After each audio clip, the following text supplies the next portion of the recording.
Good evening, everyone, and welcome to another episode of our weekly speaker series for the Paranormal Research Symposium. My name is Alex Matsuo, and I am the founder and the director of the Association of Paranormal Study, as well as the Symposium chair.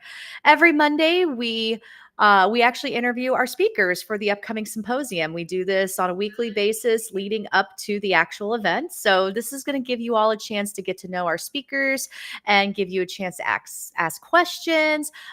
You'll get an inside look at their presentations, their knowledge, and it's gonna be a wonderful event. And this year's symposium is brought to you by Ghostly Images of Gettysburg, Ghosted Magazine, Gold Dust Publishing, and Lauren Hunt's. Before we get rocking and rolling, everybody, if you're watching right now, let us know in the chat. You can get your tickets to the Paranormal Research Symposium today if you go to associationofparanormalstudy.com or check the chat on Facebook. You will see a direct link to purchase tickets.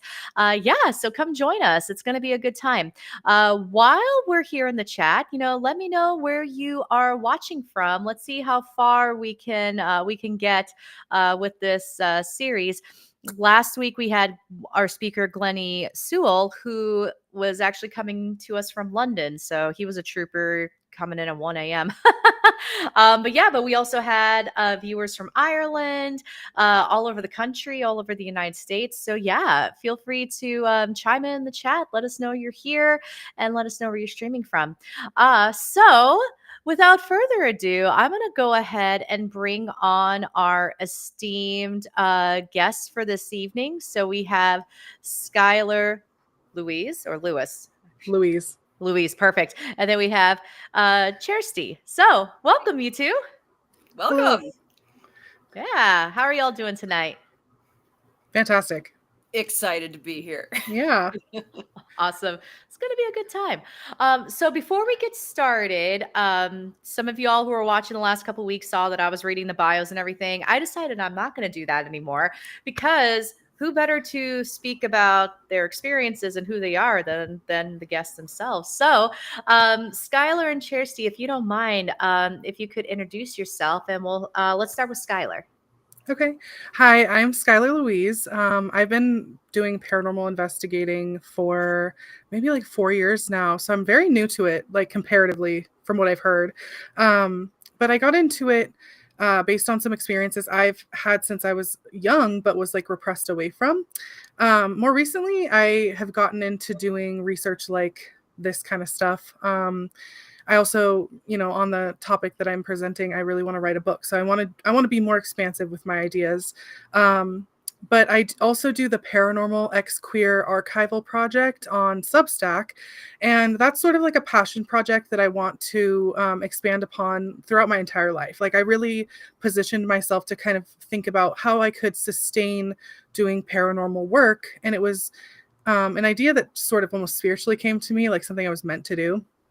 And so it's just like a special collections effort to bridge that gap between marginalization and liminality and see if we can collect stories. I have like a library I'm starting, like just so much cool stuff coming to me. And I want to expand more on that as well as I move forward in the paranormal. So that's like the biggest project I have going on right now. Awesome. Kjersti. Hi, I'm Kjersti. I go by KJ. I live in Madison, Wisconsin, and I have loved the paranormal my entire life. And the great stay-at-home order of 2020 kind of got me back down the rabbit hole of ghost TV shows and high strangeness and just kind of revisiting what I liked so much as a kid. And it's brought me far in the 6 years that I've started researching everything that I liked so much. And so I'm not only presenting with you guys, I've done some speaking engagements about my stone tape theory. I have some published articles. I kind of do a lot of personal essays and travel essays. And I'm also a tour guide for Mad City Ghost Walks here in Madison. So I like to give spooky tours of our historic downtown. And we actually have cemetery tours happening now in the summer. So once it's it's not so hot out. I don't know how it is where you guys are, but it's like 90 and humid and I hate it.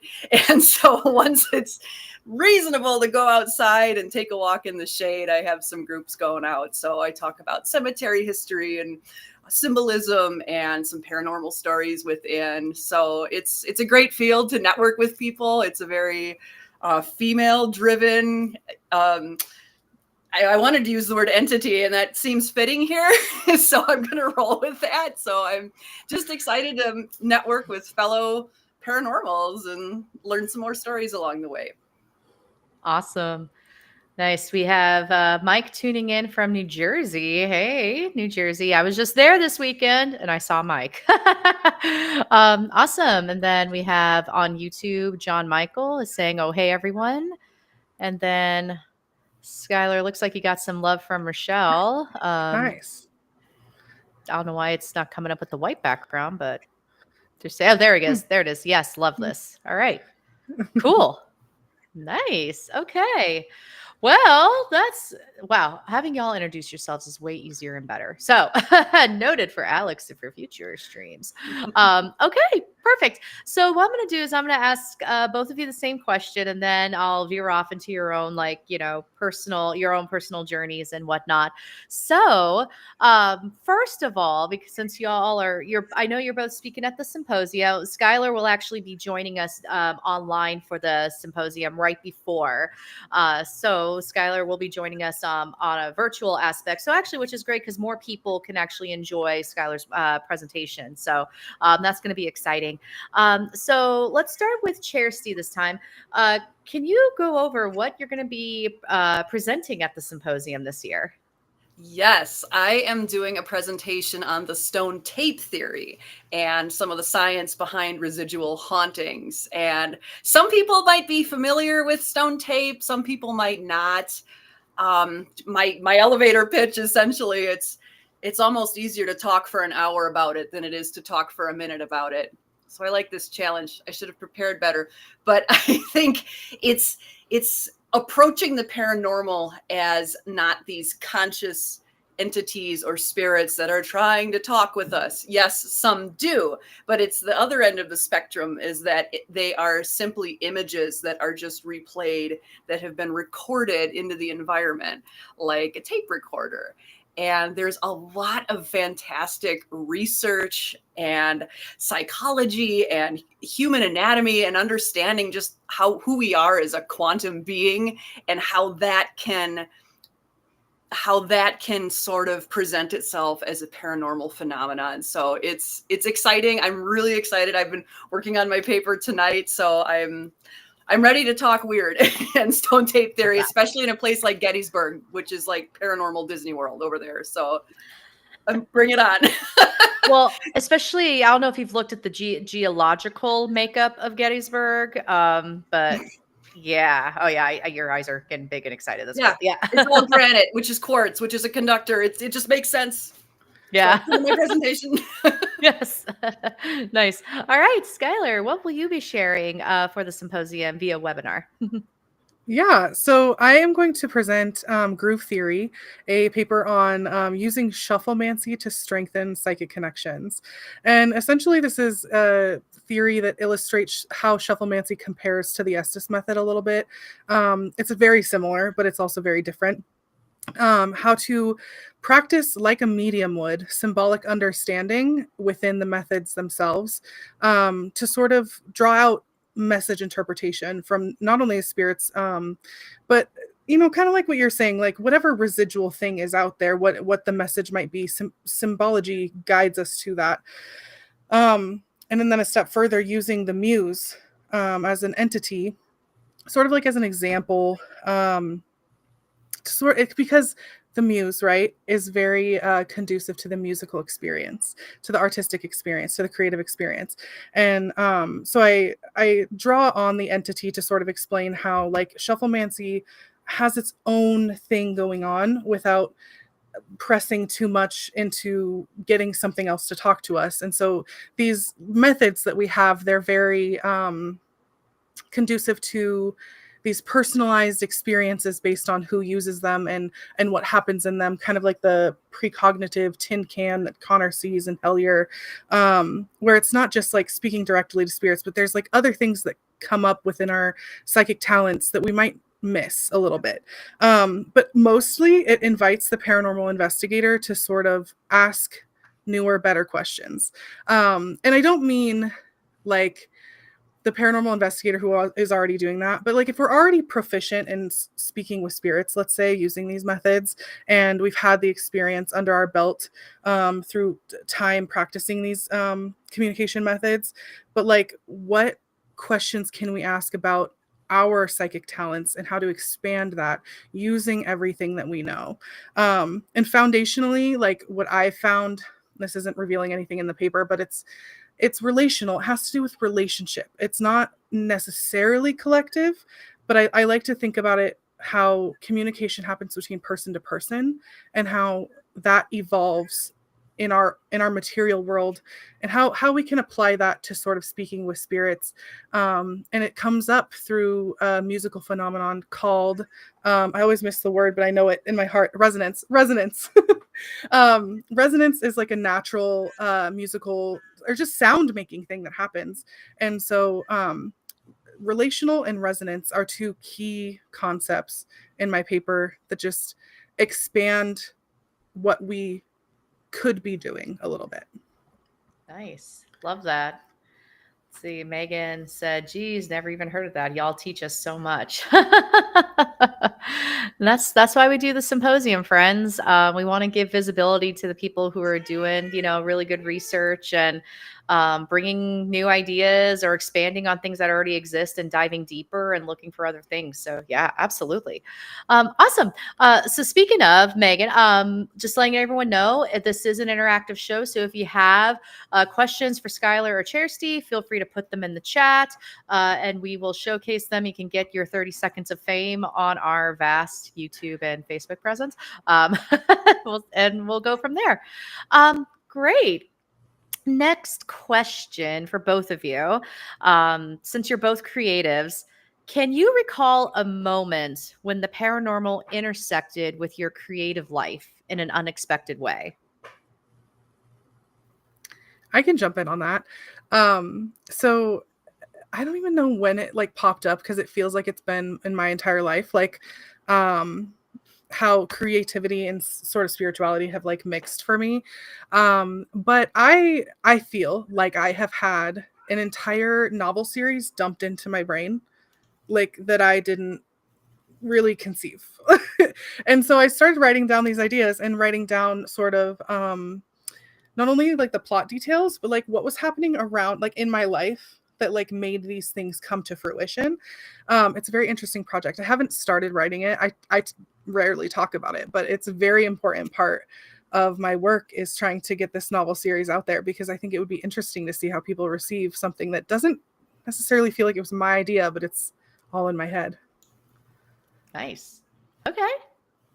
Yeah, that's a very profound question, and I like it a lot, because like Skyler, I feel like sometimes these ideas that I have, whether I'm writing or creating artwork, I'm a photographer too, and I do like mixed media, it's not me.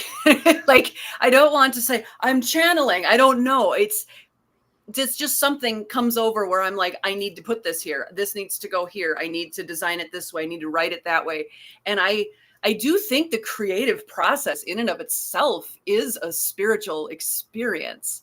And it's ironic that I've never thought of it as paranormal and spiritual. I mean, that's kind of a Venn diagram when you think about it. But I think just among music, I was a musician earlier in my life, as an artist, as a performer.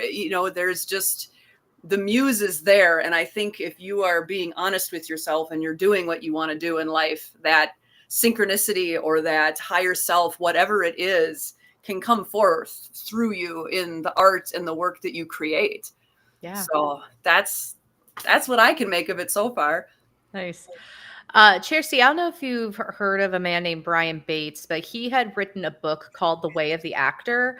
And he makes the argument that actors are modern day shamans. They create a bridge between like fantasy and reality, and they have the ability to transport audiences, especially in theater, to like different planes of existence. You might be interested in Yeah. that. I got to write that down. Thank you. I'm Yeah. on it. I'll send it to you too. Because I have a theater degree. I have a master's in theater, so I'm a super theater nerd. So did a lot of research into like that, like how theater is a liminal space, and Yes. especially spiritually, theater has always been a very spiritual experience from its evolution from oral history, oral storytelling. Yeah. Okay. Nice. Let's see. So, next question, because you both have very unique personal identities. How does your personal identity, whether queer, neurodivergent, artistic, shape the way you experience or interpret paranormal phenomena? Ooh. I know it's I'll deep go. questions. I got this one. So I actually have something called synesthesia. It's a blending of senses. So I see words in color. I hear in color. I think in shapes. It's one of those things where I was like, doesn't everybody do that? And then I read a book by Oliver Sacks, Dr. Oliver Sacks, the late great, and he wrote about that and how some people have perfect pitch and how some people just have these kind of unique abilities in their brain that don't really seem to serve any kind of evolutionary purpose. Like, the best way I can describe it is when you go to Google, you know how Google is written in like a blue letter and then a red letter and then a green letter. That's how I see everything. I know that I know my name down there is in black font, but every letter has an aura.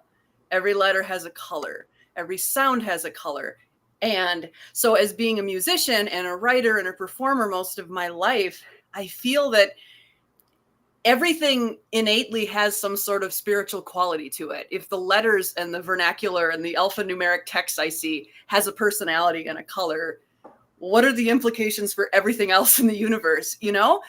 And so that's kind of helped me to create my work and my art, just because I see it all in a final form in my mind's eye. And I've learned that there's some people that don't have that. And it's called aphantasia, and they don't have a mind's eye. And I'm like, what must that be like? Because I see everything already in my mind. And I feel like Skyler might be the same way, nodding. So it just, to me, everything's innately spiritual. And so it seems right to follow this path and continue my work and my art when that's how I see the world anyway. Nice. Skyler. I think, okay. So because I have many identities, especially the two that you brought up, queer and neurodivergent, those are very weighty sometimes, I feel like. Mm-hmm. Being queer, I will say there's a lot of talk in the queer paranormal community about liminality and our constant transitional states as queer people being sort of a liminal way to be. And that comes from a long sort of like anachronistic history. Like we say these new age things about it now, but a long history of queer people having been spiritual representation in their communities. It's cross-cultural, right? And so I appreciate that sort of way to invite it to the new age, because it's important that queer people are recognized for being at all, but then also recognized for being uniquely them.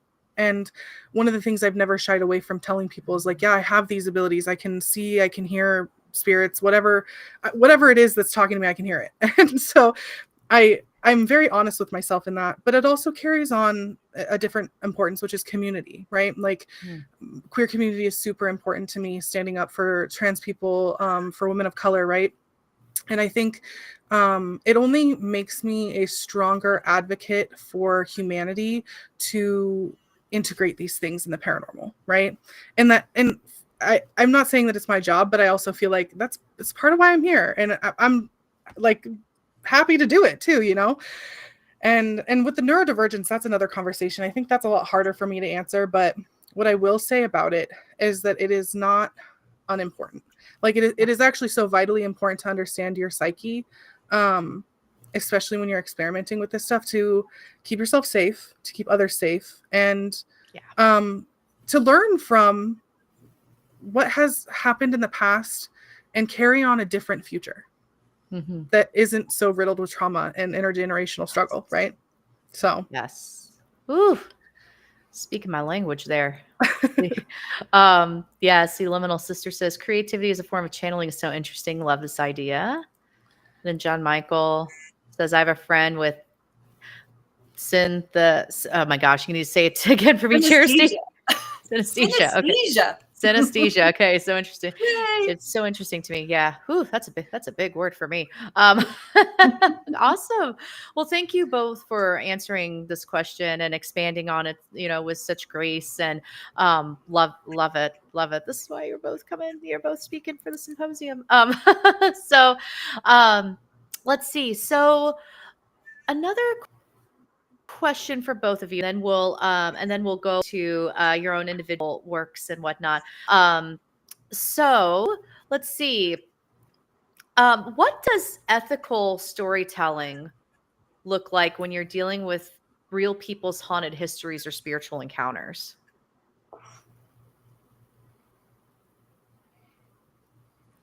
I can try. I think ethics hard. Okay. But I think storytelling, as a storyteller, I've always thought of it as I'm a thief. This isn't my story to tell, but I have the unique skill set to tell it, to write it down, to make a video about it, to make it make sense to an audience. And I think that part of it that's a sticky storyteller thing that we always deal with, is just like, how do we make this relevant without taking away the truth? And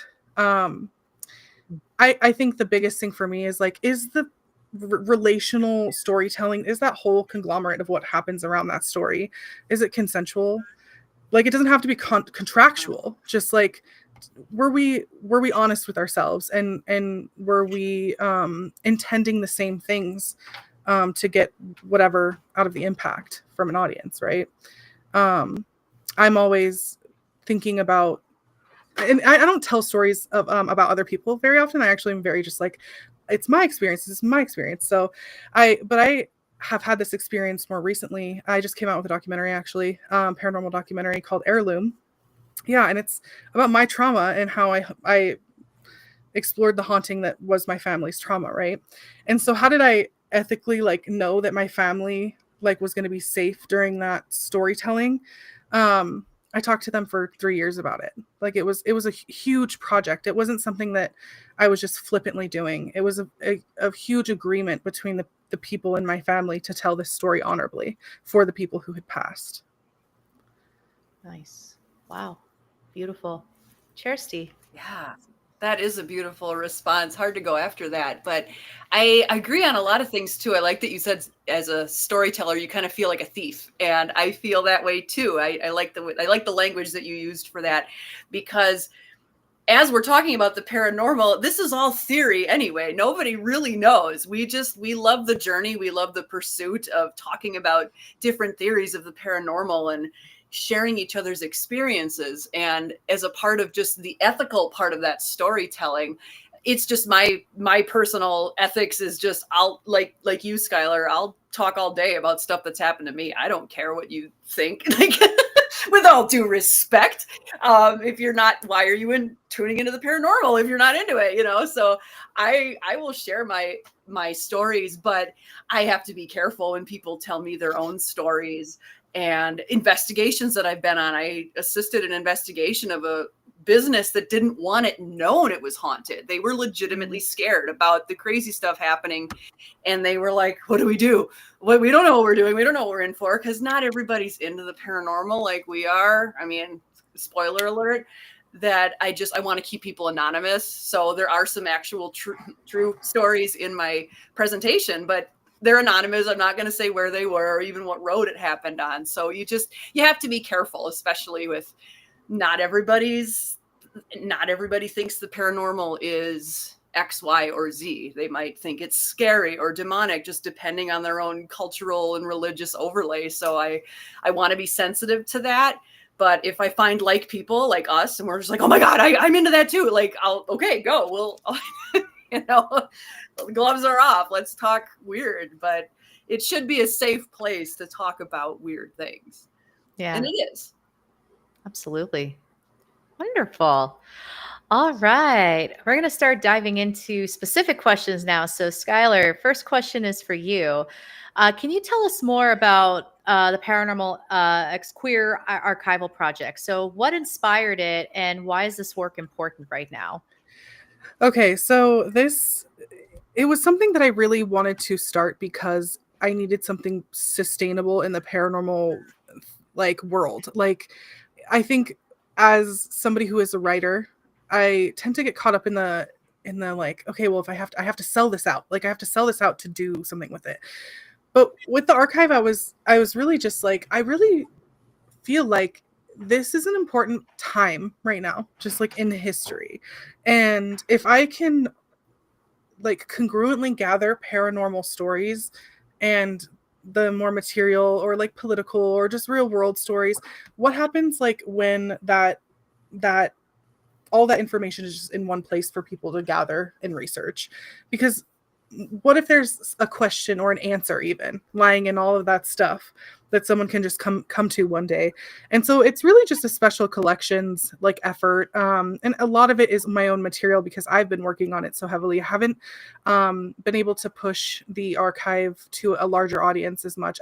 My socials are very low, but I have a very quality audience. And so I know that the people who follow me want this project to work out for me. So the first part of it is just gathering people's stories. And I have a very specific way you can go do that on Substack. But then the second thing is just to gather items and other sort of archival materials into the archive from other people's cases, other people's research.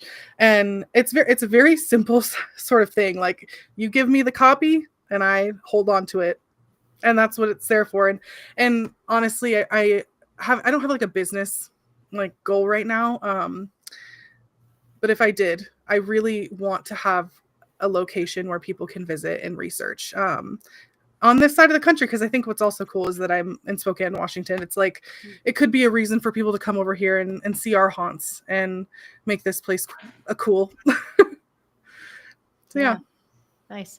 Yeah, I will say, as a former West Coast resident who moved to the East Coast, the resources paranormally is vastly different between the West Coast and the East Coast. And I mean, I think the West Coast has a lot of potential to catch up. But yeah, it's going to take some work. But yeah, no, absolutely. I mean, there's some untouched territory over on the West Coast, especially in Washington. Yes.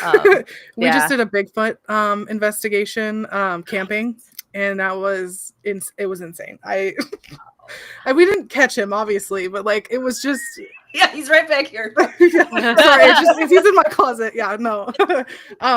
But the environment here too is incredible, and just there's so many untouched places that people can go and still experience paranormal. You don't have to be in a haunted hotel or anything. You can just go to the woods and be careful, but like, something will happen. Disclaimer, be careful. Yeah. Love it. All right, Kjersti, next question is for you. So, how do your degrees in psychology and rhetoric shape how you interpret hauntings or spiritual phenomena? I knew you were going to ask this. Yeah, so I double majored in psych and English with an emphasis in rhetoric and critical theory. So I like to just tell people I can bullshit really well. Oh, I'm sorry, I don't know if I can say that. But but I studied those because I was interested in them at the time, not because I was going to be an English teacher or a psychologist. Like, can you imagine? But I studied them because I was interested in how language affected them. How language affects your thinking and how thinking affects your language, and that kind of interesting relationship. And maybe that's because of the synesthesia that I didn't know I had until after college. There's just this kind of subliminal influence in that. But as far as how it's shaped the paranormal, it certainly helped me understand people's stories with a little more critical mindset, just having some basic psychology and just understanding how people interpret events, because perception is reality. Whether or not it is reality, the perception thereof is that person's reality. And if they're seeing their dead grandmother at the foot of the bed talking to them, that can be traumatic, or it could be really interesting and really powerful and shape your life. And so it's helpful for me to have that kind of toolkit of psychology and English and storytelling and writing and music, because then I can tell your stories better. I can tell other people's stories. Like when I do my ghost tours as well too, is just to kind of be that person's voice, and kind of get into that character too. And that theater training certainly helps as well, Alex. So that's a great question. I hope I answered it. Yes, no, that was lovely. Yeah, that's awesome. Nice. All right, Skyler, I'm going to toss the ball back to you. So, as someone who blends, I mean, because you have a lot of tools in your tool belt. You blend writing, research, and mediumship. So when you're having a moment of connection spiritually, how do you know which tool to use? With shufflemancy, writing, tarot, like how do you decide which tool to leverage? I generally feel like I'm guided towards the tool. I'll kind of tell you how I started too. I started reading tarot very early on because it felt like the way. Like it felt like the way to understand what was happening inside me, and like also sort of show myself how to progress through the story of tarot. And I learned under somebody who was an incredible instructor, Saray Jarrell Johnson. He doesn't do it any longer. I think he does a lot of herbalism, but he taught me how to also do tarot for left-leaning politics. And so it was like an interesting blend of like, well, I have these tools and they keep being built up to these weird things. Like, what am I supposed to do? And I think at the end of the day, I situate things into projects. I'm like, okay, so this is what needs to happen for Trident Flight, which is my novel series, right? My more fiction thing. And that consists of these steps. And I allow the channeling or the mediumship to sort of happen along the way. And I allow for a longer period of time. But that's how I was guided to do that.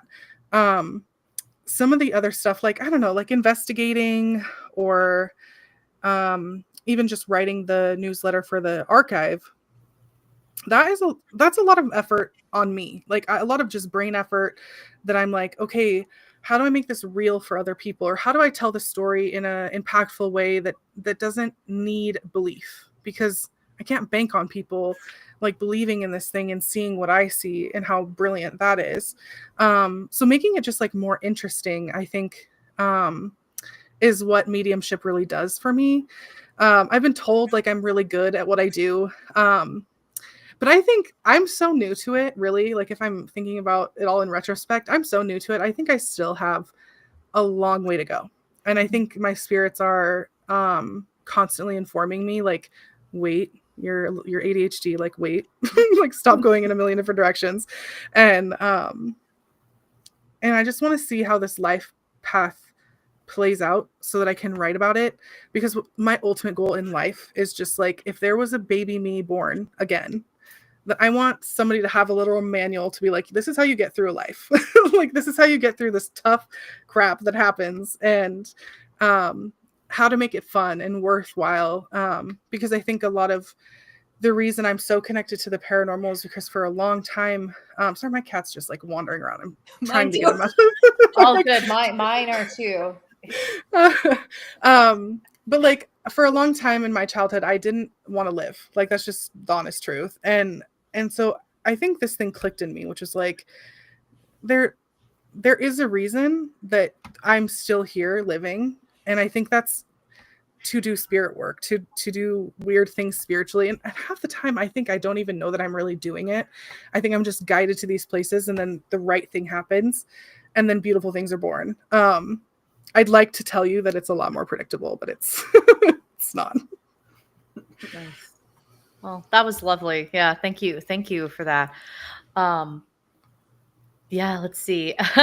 John Michael says it's not a paranormal discussion without cats wandering around.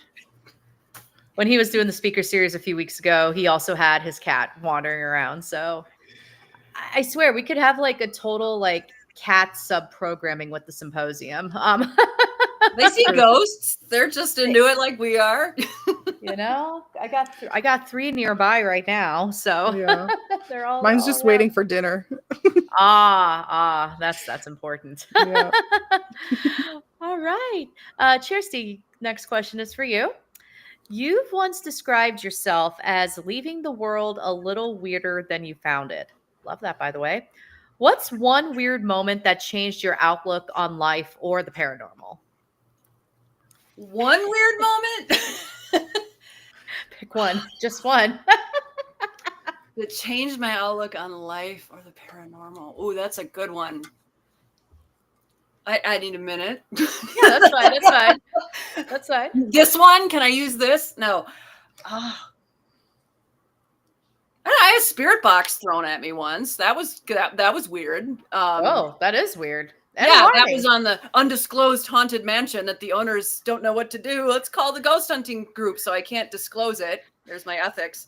But yeah, I mean, we're sitting in the basement like you do, and sometimes you're there for like an hour and nothing happens, and you're just like, ugh. But it doesn't happen on your schedule. And Never. the irony in this is that I'm presenting on residual hauntings when this was definitely not a residual haunting. This was very conscious and very, what's the word? Tricksterish, very just like the paranormal has a sense of humor. And we're sitting in the basement and we've got, we got our GoPros and our gear and we have like a device over here that blips up and then we have the cat balls over there. And we're just kind of sitting in a half moon and just sitting there trying to be quiet and not saying anything. And we all saw out of the corner of our eyes just something like a black shadow in one room. The light turns on. I feel my hair go back. The cat balls over there move and light up. I mean, it's like a little tornado. And then I just said, wow, is someone there? And the spirit box that was not saying anything, just on there was like a beam because we were in a basement right in front of me, just went boom, and it landed right at my feet. And I was like, do it again.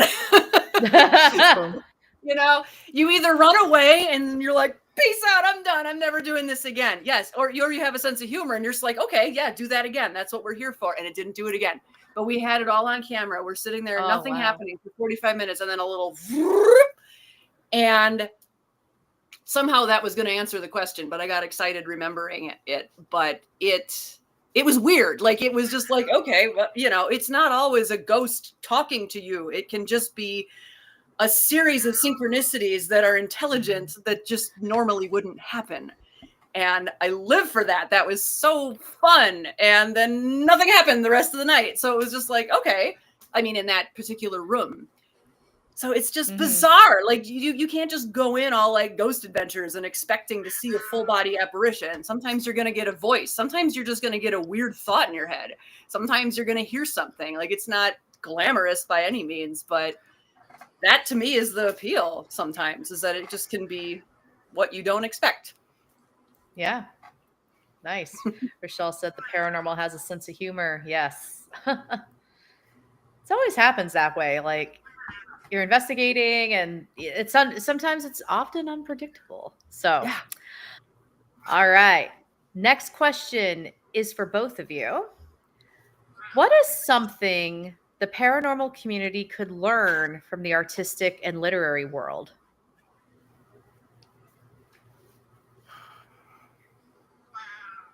I hear a cat and it's making me laugh. It's not mine. He's begging for dinner. I can't stop him. He won't Well, shut up until we're off. Yeah, maybe. Can you repeat the question again? Yeah. Can you repeat the question? What's something that the paranormal... Yeah, I think there's a slight delay. We're going to ride the wave. What is something that the paranormal community can learn from the artistic and literary world? I think just to have that innate sense of curiosity and questioning reality, that's kind of what artists do. We're whether we're fed up with reality or just have a different interpretation of it. And we're like, wait a minute, I don't see the world the way you do.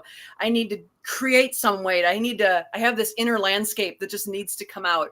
And I feel like it's very reciprocal with the paranormal, because the paranormal is this strange reality that feels this need to come out. And whether you can tune into it or you can try to, whether you're intuitive or not, I don't know. It's just, they can both be reciprocal, and to just always question, and don't be afraid to ask hard questions. Don't be afraid to ask different questions. And you put that energy out there, it will come back to you in some form. So just being open to that. So I think they're both kind of almost two sides of the same coin in a lot of ways. I'll continue that thought, actually, because I've just ran into this, like, I don't know, maybe rabbit hole lately, that like spiritual people, artistic people, creative people, paranormal people, kind of people that just like bridge that gap, are talking a lot about sort of mapping dream worlds, which is an interesting concept. Like thinking like, yes, art, and I think my paper does a really good job of exploring this too, which is like, yes, like I think creatives and psychics are on the same sort of wavelength in terms of how we can conceptualize these dream worlds and make them real for people. And I think when people are kind of taking the more spiritual route to it, they're interested in exploring new, different, emergent things that are coming out of either a paradigm shift or like sort of just a response to what's going on in the world, because every moment is different, right? And it calls for different sort of responses. That's kind of where my interest lies, actually, is cataloging, at least, as many of the experiences in shufflemancy as possible, to see if when somebody else takes the same research and goes and does it, what then comes out of that. And not only like just mapping the dream world, but also like all of the archetypes or entities or deities that come up, any symbolic thing that comes up in those messages, just sort of cataloging that. And I think how that will be impactful for like a wider public audience, people who are reading these stories have like we're tapping into that imagination, that imaginal place. And I think that when people read these stories, they can dream brighter futures, dream better futures. And I think that that's kind of what I would hope to get out of that, is that all of this work we've been doing, researching the past and all the history of the haunts, and then, you know, more nuanced stuff with quantum mechanics and consciousness, right? That it kind of that bridges the gap. Like if we're, let's say, as a society suffering under capitalism or colonialism or whatever, how can we dream a better future? Like what, and can it come from these dream worlds that give us these huge symbolic ideas? So that's like a pipe dream, but I'd hope that it's viable in some respect. I love it. I think in like the cataloging of people's experiences is so important, to find patterns and commonalities and just believe people when they say they have these experiences. Yeah, absolutely. Nice. That was awesome from both of you. Yes. So next question for the two of you. What's one misconception about the paranormal world that you wish people would let go of? That everything's a demon. Just stop it already. I'm sorry. I'm over it. Like, stop. That is the tea. It's not evil. But again, you go into the paranormal. I believe that you get what you expect. If you go into a dark abandoned asylum and it's going to be full of creepy monsters, like, you're going to experience that. And now whether that's a premonition type of thing and that really happens, we should be exploring that too. Like, that's amazing. Or I think you just get what you come for. And I go into places with just like an open mind. And just because something got thrown at me, just because I heard a growl, doesn't mean it's evil. I don't know. I'm just take the energy with what you have and be open-minded to it. You don't have to attribute a personality to something. Sorry. See, I get all hot and bothered. Not a demon, Zach Bagans. Come on. I know, right? And maybe that's because I personally don't believe in demons. Maybe I'm going to regret that. I don't know. I feel like if I don't believe in it, I'm stronger than anything that could scare me. I love that. Love it. In Love my it. experience with mediumship, I feel like demons are very specific. They aren't what everybody thinks they are. Like, I think it's a very specific experience. And yeah, I would say the misconception, just to follow that, is just like the fear-based response. I think one of the coolest things that paranormal investigators do is transform it from being fear into fun. And I think, like, at the end of the day, like, if you can do that with the paranormal, you're going to have a blast. You're going to have the greatest time if you can start transforming these fear-based emotions into something great for yourself and for other people that you're hanging out with.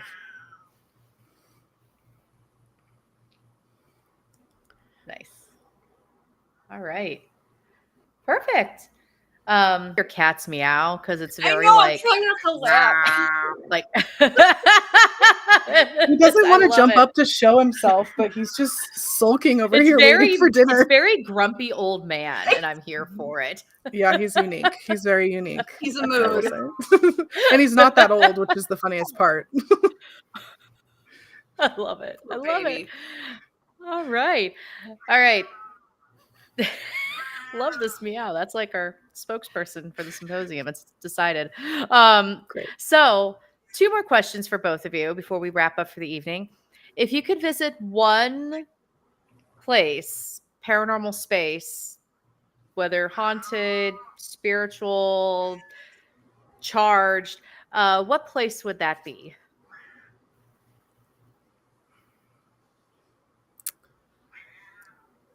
I want to say something like, I don't know, maybe the or what is it called? The Delphi, the amphitheater, Delphi's amphitheater. Do you know what I'm talking about? I don't know what the official name is. I wanted to go for the sound effects, like, with shufflemancy music, just to hear, because my mediumship, like, oh my gosh, Chandler, it comes through my ears, right? Chandler? That's even better. I'm so sorry. I don't know what to do. I really don't. But we love him. He's great. Keep going. But I think about the amphitheater just like amplifying the sound enough to have a religious experience or a spiritual experience or whatever. Channing, come here. So that'd be my pick. Sorry, guys. You're good. That is a good question. All your questions are good questions, but I feel like I would go to some like ancient ruins, like Easter Island, or like some of these new places that we're uncovering. That, I mean, just the stuff that we grew up hearing about ancient ruins. Like, there's more stuff. Like, there's more stuff being discovered. There's Göbekli Tepe in Turkey. There's these secondary Nazca lines that they just discovered. I just watched a documentary on PBS, and I'm like, why isn't anybody talking about this? Like, I would go to places like that, because I feel like there's, ancient ruins, supernatural, paranormal, maybe alien. I feel like it's just kind of all part of the same mesh of energy that we apparently understood many thousands, tens of thousands of years ago, and we've lost that ability. And I would love to just go stand in the middle of like the pyramids or something and just, I don't know, bring equipment, just be passive, just be in that moment. I would love to feel what the ancients felt in places like that. And we just don't really have that in Wisconsin. So it just would require a lot of traveling. But if money was no issue, I would go to some weird energy force field ley line type of place. Yeah. Right? John Michael says Chandler's his spirit animal, by the way, Skyler. You can have him if you want. Just kidding. No, it's Chandler. Pick him up. He's my baby. He's just so annoying. Most babies are. Yeah, no, wonderful. All right, perfect. So last question for both of you. What are you both working on that you are excited about? I can say that from this paper that I've written, it's blossoming into something greater. I like to say that it's one of my special like autism like interests. That like I didn't want to do it, but I'm like, you know what? I'm gonna put together the thing because it seems necessary now. After I wrote the paper, I've been sitting on it, just editing it for the longest time, and I love it so much. And I'm like, I think this thing needs to be bigger. And so I'm currently doing the research to make it bigger. And I kind of want to do it quickly because I would like it to be out there quickly. So I'm hoping for a Shufflemancy book. That's awesome. Nice. Put it out there. It'll happen. I'm in a similar, it's this, the revisiting and researching the stone tape theory.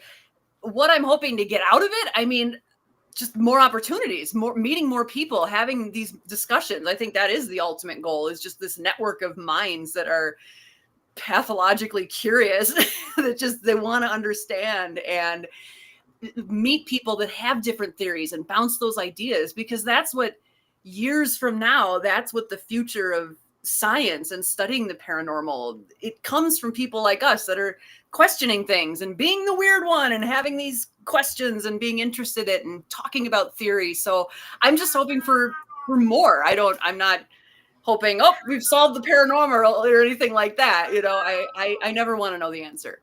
And at least in my current form. Mm-hmm. But I think that just being able to have these discussions and keep having opportunities to talk about weird stuff, especially in Gettysburg, whew, that's what I want. And I know that's what we're going to get. Yep. Yeah. Amazing. Well, this was a lovely conversation. I really enjoyed I know I enjoyed talking to both of you and Chandler. I appreciated Chandler's input throughout the evening. Perfect. So for those of you who are watching and tuning in, we will have Kjersti at the symposium presenting her paper, her topic on the stone tape theory, and then Skyler will be presenting via webinar right before the symposium. So it'll happen around the same time. So it'll still be in the spirit of things. Unfortunately, Skyler will not be able to join us in person, but we're going to make sure that we are able to include them in the symposium preps and festivities. So perfect. Yeah. So y'all are getting some love in the chat as soon as it pops up. Thank you both. Very informative. Look forward to August. And then got some love from Rochelle. Was awesome. So yay. Wonderful. Yeah. So before I let you go for the evening, would you mind telling us where we can find you? And let's start with Skyler. Yeah, so mostly I'm on Instagram at Skyler's schematonics. It's a funny little shufflemancy word I came up with. And the Substack Paranormal X Queer, I think it's just called Paranormal X Queer on Substack. You could type it in paranormalxqueer.substack.com. And that's where you'll find information about my archival project and how you can become a part of it. And those are, the two main places I want to siphon people into.